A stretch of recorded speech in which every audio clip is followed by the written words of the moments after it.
he develops very strong perceptions based on his experiences. For example, if you look at any crop, he assumes the yield of the crop not by harvesting and looking at the data or harvesting it himself and weighing the produce, but he makes assumptions looking at its grain type, looking at its panicle, looking at its ear head or its cob. He just makes an assumption and then he builds very strong perceptions. So very important to educate the farmers on how do they understand a product, how do they know how an yield has to be estimated. And the farmers, they plant based on the Indian calendars. They don't plant the crop based on the seasonal conditions. They normally plant, even now, we see a lot of farmers planting when it's an auspicious day uh, in under the local calendar. They plant their first crop, they transplant at some auspicious time. So still the Indian calendar prevails. So we have to educate farmers on what is the right sowing window and what is the right time to plant and the right spacing to plant.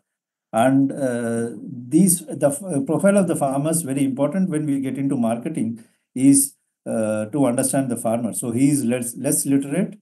He has a very high brand recall. Normally, a farmer who is accustomed to one brand, he doesn't change for a long time. So very important to understand this. And he has a very low product recall. If there is a new product, till the time he spells it very easily, he cannot recall it. Or we have to educate them how to remember your brand, how to remember your product, what is the best way, and it should be easy to spell, easy to recall, easy to relate to. That is very important. And that is what we have to uh, think when we create communication material, that this is the profile of my customer and this is how I have to communicate to him. He normally resists change. He is very loyal to the brands which he uses. So for us to change a farmer from one brand to other brand, it is really very tough unless he has a lot of confidence in your brand. Overnight, he would not change brands. And he normally tends to change in a group. So he would try to follow the other farmers in his village. He would normally tend to follow the opinion leaders in the village. He would try to follow his neighbor rather than taking a decision on his own when he wants to change a brand or a hybrid. And normally, an Indian farmer is a low risk taker.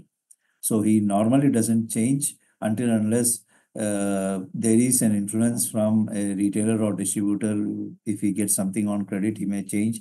Otherwise, normally he doesn't change or take risk in getting new products. And the farmers always, he wants to review a new product. He wants to get more information. He wants to see the experiences of other farmers before he takes a decision on changing a brand or changing a hybrid. And hence, to go and contact your customer, your prospective customer in marketing, it is very important to depend on demand generation activities. How how often you meet your prospective customer? How do you meet him at the right time? How do you meet him with the right information and data? And how do you educate him, or how do you tell him about your product in the most convincing way? I think these are the base level points on which any marketing professional has to